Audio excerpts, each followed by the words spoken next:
Hello दोस्तों, आप सारे व्यूवर्स का बहुत बहुत स्वागत है एक बार फिर से इस पर्टिकुलर वीडियो में। आर ओ 2016 के री एग्जाम के लिए हम लोग सेक्शन वाइज टेस्ट कर रहे हैं। सेक्शन है Indian agriculture trade and commerce का, यानी कि भारतीय कृषि वाणिज्य और उद्योग। इस पर ही आधारित टेस्ट है। 54-53 क्वेश्चन है इसमें। आइए इनको करना शुरू करते हैं। सारे ओरिजिनल क्वेश्चन है और अपडेटेड है, स्टडी फॉर सिविल सर्विस के बनाए हुए। पहला क्वेश्चन है हमारा, इसका पहला स्टेटमेंट है कि पेडोलॉजी जो है स्टडी है सॉइल्स की इन देयर नेचुरल एनवायरनमेंट। प्राकृतिक पर्यावरण में मिट्टी या मृदा का अध्ययन जो है पेडोलॉजी कहलाता है। इडाफोलॉजी कंसर्न है, या फिर इडाफोलॉजी का मतलब है पौधों पर मिट्टी के प्रभाव का अध्ययन। ठीक है, तो दोनों स्टेटमेंट ये करेक्ट हो जाएंगी। दोनों स्टेटमेंट करेक्ट है, आंसर हो जाएगा यहाँ पर ए। तो इडाफोलॉजी क्या है और पेडोलॉजी क्या है, अब आप ध्यान रखिएगा। ऑप्शन नंबर ए यहाँ पर करेक्ट है। मृदा पर आधारित काफी सारे क्वेश्चन पूछे हमने। ये आपका ज्योग्राफी का पार्ट भी कवर करेगा इस तरीके से। Alluvial soil is deficient in, यानी जलोढ़ मृदा में डैश की कमी होती है। तो जलोढ़ मृदा में ह्यूमस की भी कमी होती है, फॉस्फोरस की भी कमी होती है, नाइट्रोजन की भी कमी होती है, तीनों की कमी पाई जाती है। ऑप्शन नंबर डी यहाँ पर करेक्ट होगा। विच of the following soils is rich in lime, potassium, magnesium and aluminium. चूने, पोटेशियम, मैग्नीशियम और एल्युमिनियम में समृद्ध मिट्टी कौन सी है? तो ये है आपकी काली मिट्टी, काली मृदा, ऑप्शन नंबर सी। तो चूना भी पाया जाएगा इसमें, लाइम भी, पोटेशियम भी, मैग्नीशियम भी, एल्युमिनियम भी। Red soil is deficient in, यानी कि आपकी लाल मृदा में किसकी कमी पाई जाती है? तो लाल मृदा में लाइम भी कम होता है, फॉस्फोरस भी और नाइट्रोजन भी। तो सभी की कमी पाई जाती है, ऑप्शन नंबर डी। इनमें से कौन सी मृदा आइडल यानी आदर्श है कोर्स ग्रेन उगाने के लिए? मोटे अनाज उगाने के लिए आदर्श मृदा कौन सी है? अब देखिए यहाँ पर आपको हिंट क्या मिल सकती है। अगर आपको पता है कि मोटा अनाज काफी सारा राजस्थान में होता है, जहाँ की मिट्टी जो है आपकी डिजर्ट सॉइल है, मरुस्थलीय मिट्टी है, वहां पर मोटा अनाज काफी होता है, तो मोटा अनाज जो है मरुस्थलीय मिट्टी में उग सकता है। ऑप्शन नंबर ए यहाँ पर करेक्ट है। इनमें से किस प्रकार की मृदा को पवन द्वारा जो है बहा करके ले जाया जा सकता है? किस मृदा का परिवहन पवन द्वारा होता है? ये आपकी इओलिन मिट्टी, इओलिन मृदा, ऑप्शन नंबर सी। एक सामान्य मिट्टी प्रोफाइल में, मृदा प्रोफाइल में कितने हॉरिजॉन बनाए जाते हैं? हॉरिजॉन तो वैसे 6 भी बनाए जा सकते हैं, 7 भी बनाए जा सकते हैं, लेकिन सामान्य मिट्टी प्रोफाइल में 5 हॉरिजॉन बनाए जाते हैं, 5 क्षितिज, ऑप्शन नंबर सी। डी यहाँ पर सही होगा, सॉरी, 5 हॉरिजॉन बनाए जाते हैं। तो ये हॉरिजॉन है आपका। पहला, सबसे पहले ओ हॉरिजॉन होता है, ऊपर ह्यूमस होता है, ऑर्गेनिक मैटर। फिर ए टॉप सॉइल वाला हॉरिजॉन, फिर ई होता है एलिवेटेड हॉरिजॉन, फिर सब सॉइल, फिर पेरेंट मटेरियल और फिर बेडरॉक। इस तरीके से आपके हॉरिजॉन बनते हैं। ये 5 होते हैं, ज़्यादातर में दिखाया जाता है, तो 5 हम मानेंगे। निम्नलिखित में से किस सॉइल वाटर या फिर मृदा जल का उपयोग फसलों द्वारा किया जाता है? तो मृदा जल फसलों द्वारा जो यूज होता है वो होता है capillary water, option number C. कोशिका जल या यूज होता है सबसे ज्यादा, option number C. Soil health card जो है ये स्टेटस बताता है किसी भी सॉइल की, किसी भी तरह की मृदा की स्थिति कितने मापदंडों पर आंकी जाती है एक सॉइल हेल्थ कार्ड प्रिपेयर करने में। तो सॉइल के 12 मापदंडों पर विचार किया जाता है और फिर सॉइल हेल्थ कार्ड प्रिपेयर किया जाता है, ऑप्शन नंबर बी सही है। सॉइल हेल्थ कार्ड स्कीम जो है 19 फेब 2015 को शुरू की गई थी, जिस वर्ष को इंटरनेशनल ईयर ऑफ सॉइल्स के रूप में सेलिब्रेट किया गया था। ठीक है, सॉइल हेल्थ कार्ड डे जो है मनाया जाता है हर साल 19 तारीख को। 5 साल पूरे हो चुके हैं 19 फेब 2020 से स्कीम को। प्रधानमंत्री मोदी जी ने स्कीम को 19 फरवरी 2015 को सूरतगढ़ राजस्थान से लॉन्च किया था। ठीक है, अगला क्वेश्चन है कि dash is the soil water content below which the plant wilt and do not recover one placed in a humid atmosphere. तो मृदा जल की वह स्थिति जिसके नीचे पौधे विल्ट हो जाते हैं, यानी सूख जाते हैं और नम वातावरण में रखने पर उबर नहीं सकते। तो ये होता है आपका wilting coefficient, option number D, wilting coefficient.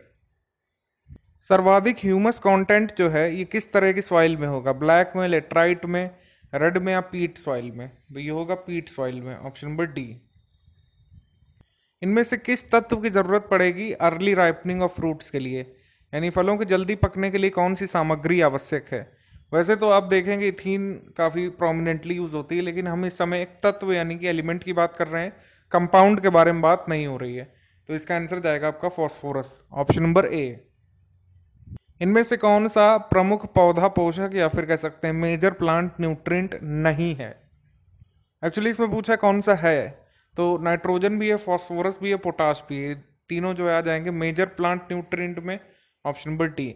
Major plant nutrient कितने हैं, कौन कौन से होते हैं, और माइनर प्लांट न्यूट्रिएंट कौन कौन से होते हैं, ये आपको याद होना चाहिए। इनमें से कौन सा जो है सॉइल फॉर्मेशन में, मृदा के निर्माण में अधिकतम योगदान कौन करता है? लिथोस्फेयर, राइजोस्फेयर, वायुमंडल यानी कि एटमॉस्फेयर, या फिर बायोस्फेयर? आपको बता दें कुछ लोग इसको लिथोस्फेयर लगा सकते हैं, कुछ लोग इसको राइजोस्फेयर। यहाँ पर जाएगा आपका वायुमंडल। जब तक कि वायुमंडल के द्वारा फिजिकल केमिकल वेदरिंग नहीं शुरू होगी तब तक किसी भी प्रकार से लिथोस्फेयर मृदा का निर्माण नहीं कर सकता था। आप इसको देख लीजिएगा, ये सर्वथा सी ही सही होना चाहिए। यहाँ पर ऑप्शन नंबर सी एटमॉस्फेयर सही होगा, इसी का निर्माण सबसे अधिक है सॉइल फॉर्मेशन में। विच of the following is not a micronutrient of plant? इनमें से पौधे का सूक्ष्म पोषक तत्व कौन सा नहीं है? मॉलिब्डेनम होता है आपका माइनर प्लांट न्यूट्रिएंट, बोरॉन होता है, कॉपर भी होता है, आयोडीन नहीं होता। ऑप्शन नंबर सी यहाँ पर सही है, iodine. Which of the following component in is, मतलब ये बताना है कि पादप निर्माण का प्रमुख घटक कौन सा है? पौधा जो है आधे से ज्यादा जो है कार्बन का बना होता है। ऑप्शन नंबर सी यहाँ पर सही है। एक पूर्ण खाद में यानी कि एक कंप्लीट मैन्योर में कौन कौन सी सामग्री शामिल होनी चाहिए? तो एक पूर्ण खाद में जो है पोटाश भी होना चाहिए, नाइट्रोजन भी, फास्फोरस भी, तो तीनों ही सही हो जाएंगे। ऑप्शन नंबर डी, पूर्ण खाद में सब कुछ होना चाहिए। अगला क्वेश्चन है कि which of the following is used as green manure crop? Green manure crop के रूप में किसका इस्तेमाल किया जाता है? जैसे सिबानिया भी हो सकती है, सनहेम्प भी होती है, ढैंचा भी हो सकती है। तो चाहता तो मैं एक ही ले लेता, लेकिन आपको कन्वे करना था कि सनहेम्प, ढैंचा और सिस्बानिया तीनों जो है ग्रीन मैन्योर क्रॉप हो सकती हैं। ऑप्शन नंबर डी यहाँ पर सही है, तीनों को याद कर लीजिएगा, कोई भी एक आ जाए तो आप उसको टिक कर सकते हैं। ग्रीन मैन्योर क्रॉप में से ये तीन मेजर हैं।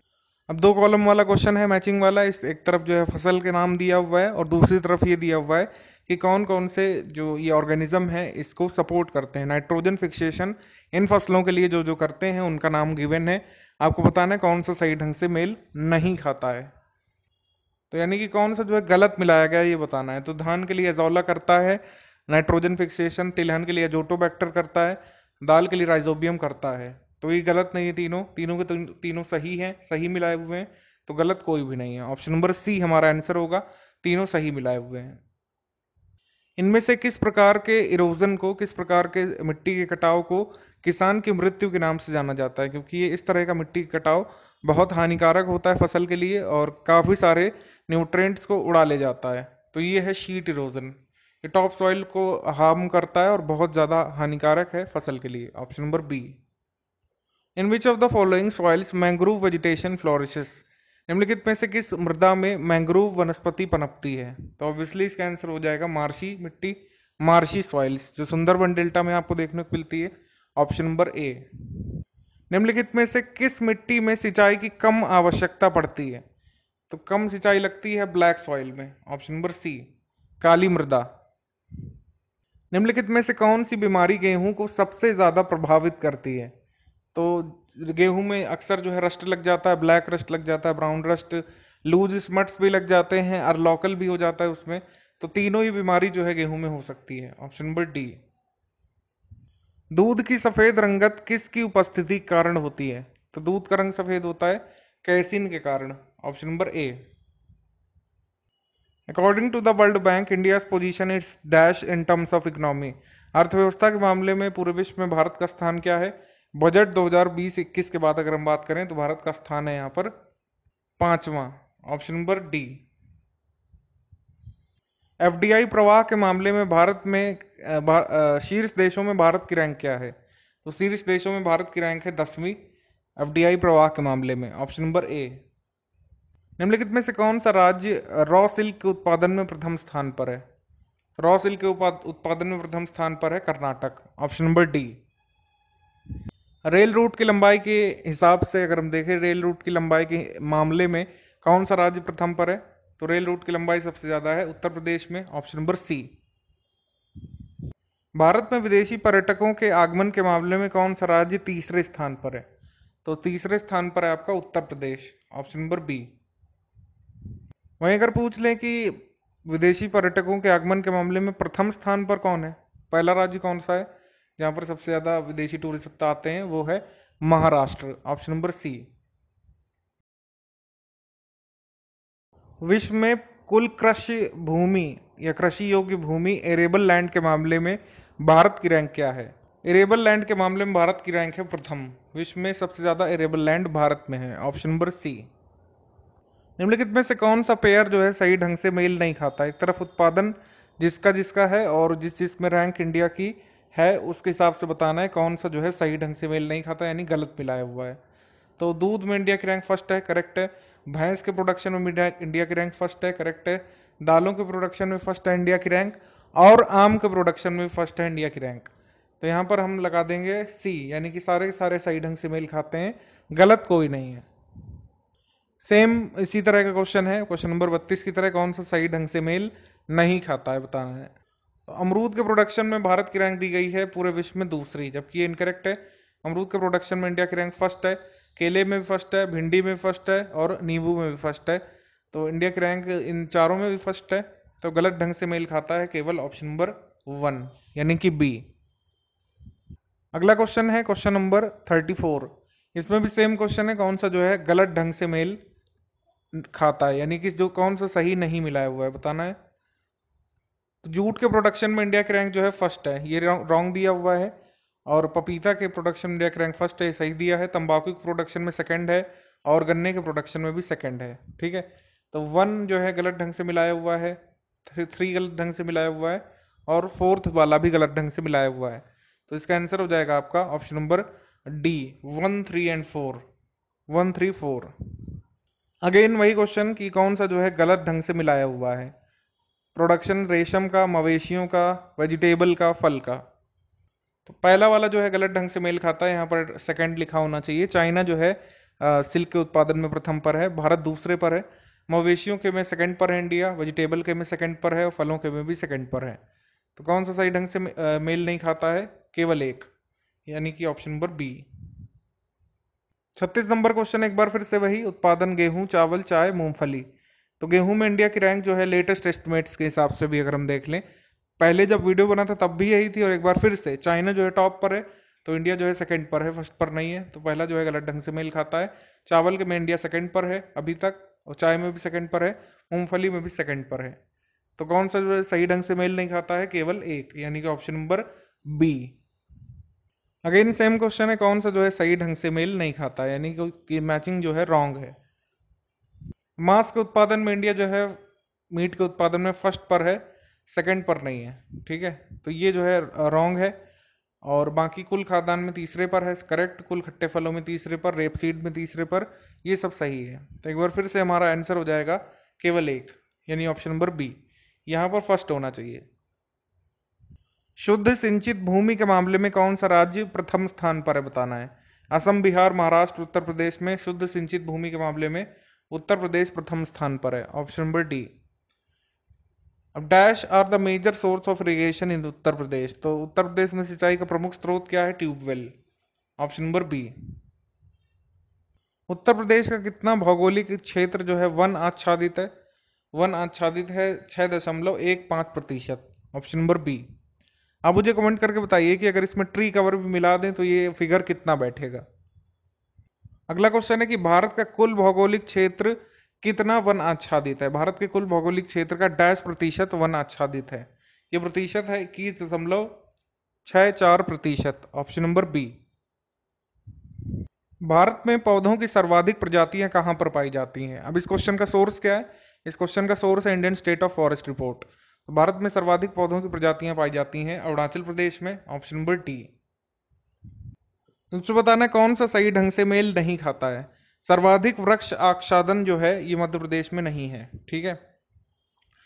तो ये वाला रॉन्ग हो गया, यही हमारे क्वेश्चन का आंसर है। ध्यान रखिएगा, वन आच्छादन नहीं, वृक्ष आच्छादन के मामले में पूछ रहे हैं। तो राज्य जो है सबसे अधिक ट्री कवर इसमें नहीं है, ठीक है। सर्वाधिक वृक्ष आच्छादन संघ शासित प्रदेश, यानी कौन सी यूनियन टेरिटरी में सर्वाधिक ट्री कवर है? वो चंडीगढ़ है, करेक्ट है।